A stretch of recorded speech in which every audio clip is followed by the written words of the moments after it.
Hello guys, so this is one last little Ethan Klein second channel video here. Hopefully the last one that I will make in the foreseeable future. Just, one more for the road. Firstly, it was definitively revealed that Ethan Klein claiming that he was sent 2 human skulls as a threat was a hoax that he inflicted upon himself. And 2, Ethan is threatening to sue people who react to his React videos for supposed copyright infringement. So on the first point, if you're unfamiliar with what happened, about a month ago now, Ethan Klein, in an attempt to avoid responding to criticism, tried to play the victim by claiming that he was sent 2 human skulls to his house as a threat.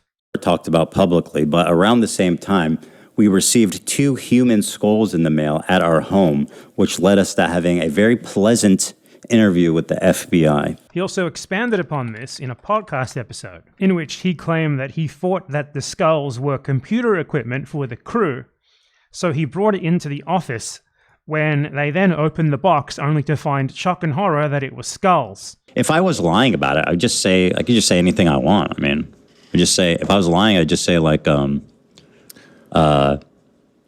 I got it to my house, I opened it, was horrified, that's it. Like, what more information do you need than that, It's because you were tricking us too, like that person said. Well, anyway, we have like insane, ample documentation of this entire thing, so. Well, I think the critical piece of information that is leading to a lot of this speculation is people have seen that these things cost quite a bit of money, and yeah, I mean, the receipt is actually in here. Let's see, the total was $2,463.88. Also, the shipping was expensive, bro. $339? That's what I mean. That's why I thought it was computer equipment, because it was a big ass package. It was like a huge box. And Dan always shipping. Everything's computer. We're always shipping stuff to the office or to my house. Sometimes it arrives and I bring it in. It's completely common. I wasn't even here when you guys opened it. I mean, unfortunately, I remember seeing your hand. Yeah. I saw AB's with the gloves. Dan was there. Mm-hmm. You were there, Olive? I was there. I think we were all present, because we were just at the office, and so. And poor AB is a trooper, as always, and was the one. You were fearlessly. I did not want to touch that shit. Me neither. I wouldn't want to touch that. Yeah, I didn't mind it. So what did the packaging of these skulls actually look like then? Well, here are pictures. Skeletons, Museum of Osteology, skeletonmuseum.com. Real human skull on the box. Real human skull on the box. Ethan also claimed in this Instagram story that you see here that they received the package addressed to him at home, and he brought it into the office figuring it was something for Dan based on the size. This is what he was talking about, by the way. The box marked real human skulls. He thought that was computer equipment for Dan, and then he says the poor crew were the ones to open it. They did a very good job, documented everything, very grateful to them, he claims. So that's a lie, isn't it? He also claimed that the FBI was involved. That doesn't make any sense. The FBI would not immediately get involved. It would go to local police first.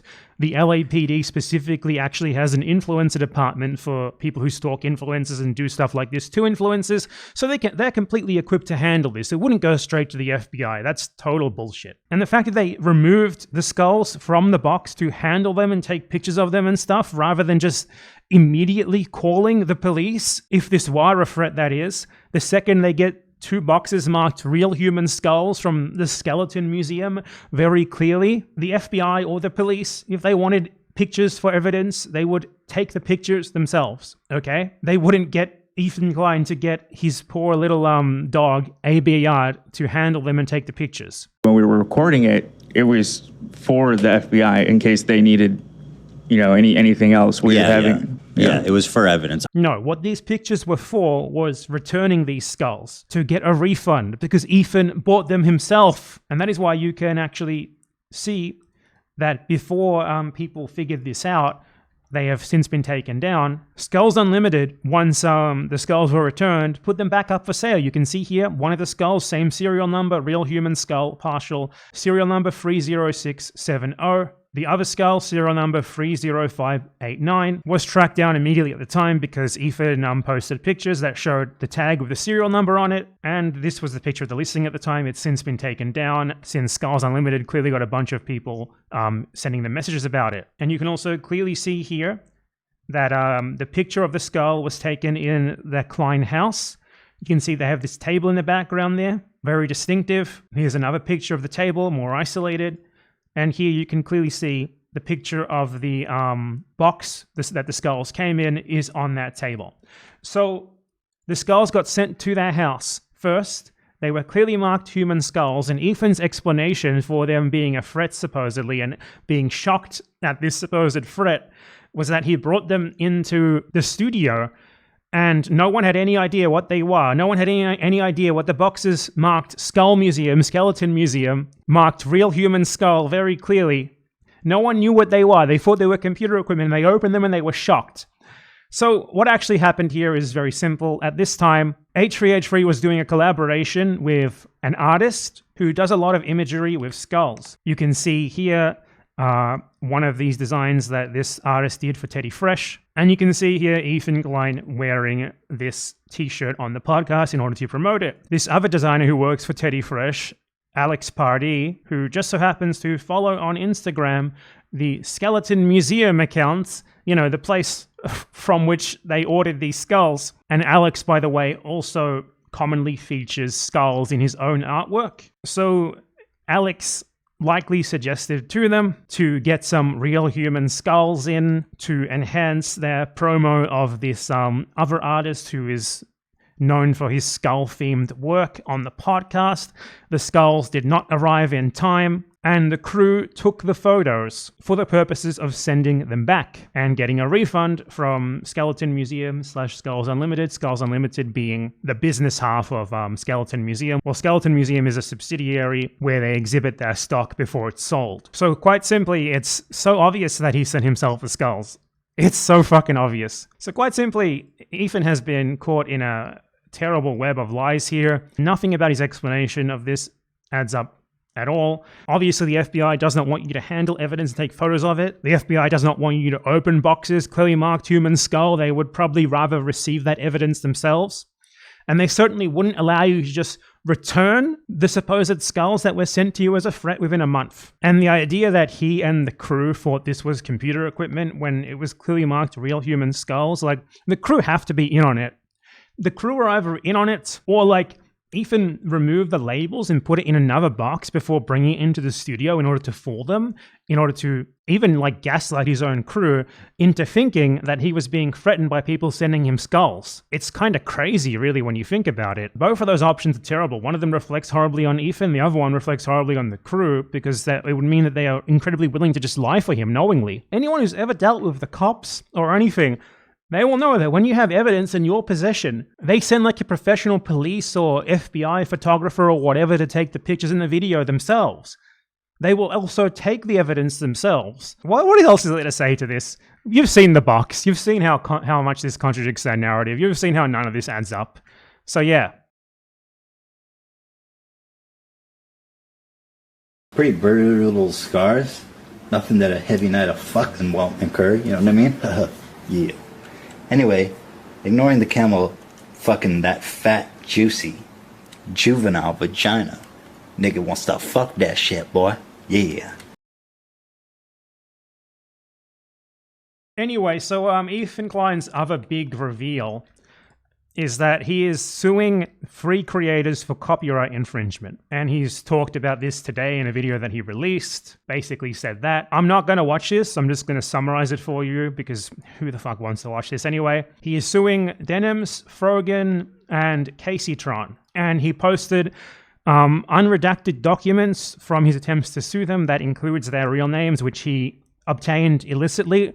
Denims and Frogan have never revealed their real names, their personal details and stuff like that in public. So what clearly happened here is Ethan Klein literally hired people to stalk them to find this information. So yeah, he literally doxed them there. He just straight up doxed them. I want to be clear as well, these are not the only people that he's done this to. I've been contacted by multiple people whose names I'm not going to reveal until they themselves are ready to reveal it, from all over the world in many different countries. And they have said that Ethan Klein has contacted them with their real names, like address and stuff, threatening them. People who've never revealed this information anywhere and who don't have it anywhere that's connected to themselves. So Ethan is almost certainly like hiring fucking teams of private investigators all around the world to literally stalk his critics. He's doing it to me, he's doing it to the other people. This guy is a literal fucking psychopath lolcow. And it's honestly pathetic to see all the people who undoubtedly are actually against this sort of stuff, who would never agree with it, pretending to agree with it just because Ethan aligns with them politically and he's going after the people they dislike. Like people who always complain about copyright bullshit, who always complain about like people being overly litigious, who would certainly complain about doxing and people hiring fucking private investigators to stalk them and then threatening them with their own personal information, are now like, oh yeah, Ethan, you're so base for doing this. Like, what a bunch of pathetic losers. But that out of the way, the summary of this is, as I said, he is suing Denims, Caseytron, and Frogan for reacting to his content nuke. That is, he is suing people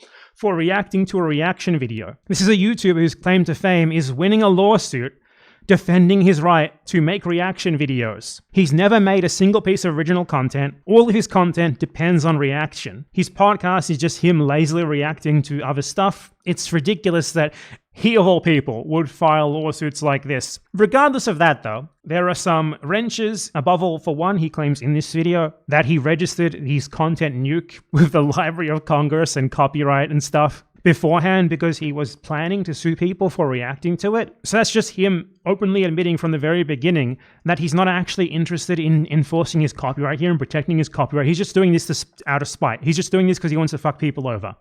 That's going to fuck him over from the get-go in this case. And openly stating that you're doing it for malicious reasons is not going to go down well in court if this even makes it to court, which I seriously doubt it will. Two is that Ethan Klein has openly stated before that his IP is open. He has stated that anyone can use his IP without any real limitations. Like, you just play this in court and you win by default, okay? I am opening our IP to the world. This is a message with peace and love. So if you want to cut up clips from the podcast, from our members live, from anything with me in it, go for it, man. Monetize it. I will not claim. I will not remove. I will not do anything. I mean, to be fair, it's basically been my policy. I don't claim or remove anything really at all. But now you're making it explicit. Yeah. You get the point, okay? Because this is getting thrown out 100%. But his intent with doing this isn't to succeed, obviously, because I would at least hope that he's not delusional enough to think this has any actual merit. It's to intimidate people into not criticizing him anymore. That's what this is all about. This is such ridiculous, like, lolcow behavior, and it's fucking pathetic that he has so many people on his side who are pretending otherwise, when if anyone they dislike or were even neutral to was doing this stuff, they would recognize it as such. This is ludicrous. It's also not a coincidence that he is going after free women here, not going after Hassan, not going after me, not going after, any other men who have actually reacted to his content and responded to it and criticized it. It's always the women with Ethan. He always reserves his harshest criticism for the women. He always reserves his very public doxing of people's addresses, names, and pertinent personal information for the women, doesn't he? This is just utterly pathetic, really. Like, what else is there to really say about this? He's literally hiring private persons to stalk his critics in real life. Track down where they live, track down their name, their address, everything about them, every single record of their existence, and filing frivolous copyright lawsuits against them to get them back for criticizing him for, to be clear, what is ultimately him defending the genocide of the Palestinian people in Gaza, him defending the genocidal state of Israel, him doing propaganda for genocide. That's what this is all about. What an utterly pathetic man. What a sad, pathetic little man. And I just want to note as well before I close this off, because I think I forgot to say it earlier, that him bragging about having copyrighted this beforehand as some sort of 5D chess move, anticipating the supposed copyright infringement, is nonsensical. When you upload a video to YouTube, that is your original work. It's already copyrighted by default by law. Copyright is an automatic protection to any creative work. It does not require any registry. So that's just another thing here that is just incredibly pathetic. So yeah, what a fucking joke, man. What a total and complete joke. What a pathetic little man. So yeah, Ethan Klein sent himself SKULLS as a hoax to play the victim, and now he's trying to sue people for reacting to his reaction video while saying things that make it nigh impossible for him to actually sue them, and while having a video just sitting there in which he just straight up said that he's opening up his IP for anyone to use. This is just fucking sad and pathetic. And I mean, what else is there to say? I just wanted to cover this really quick.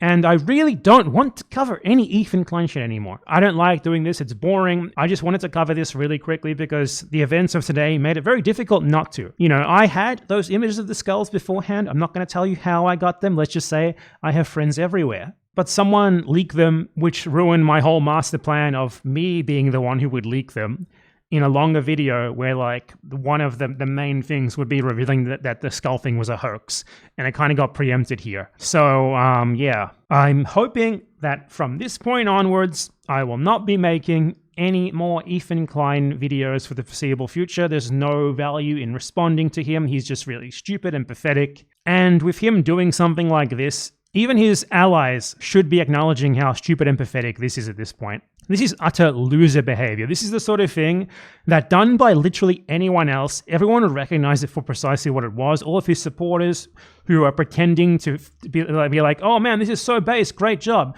They will recognize this precisely for what it is. And it's so pathetic that just because it's Ethan Klein and just because he is going after people who they dislike, suddenly they're all for just utter loser behavior, trying to silence your critics in any way, shape, or form by throwing your money around like a fucking moron. What else is there to say? The skulls proven to be a hoax, and Ethan just proving himself to be a total loser more and more as time goes by. Okay, no more Ethan shit. Please let these words mean something. I know this means nothing because I've said this once or twice before and then I went on to make more videos about him, but I really, really am gonna try not to at this point.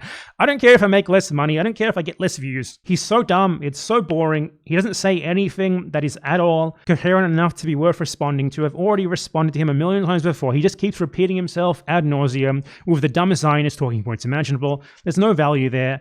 I just wanted to make this real quick, you know, because stuff happened that is tied to my previous videos on him.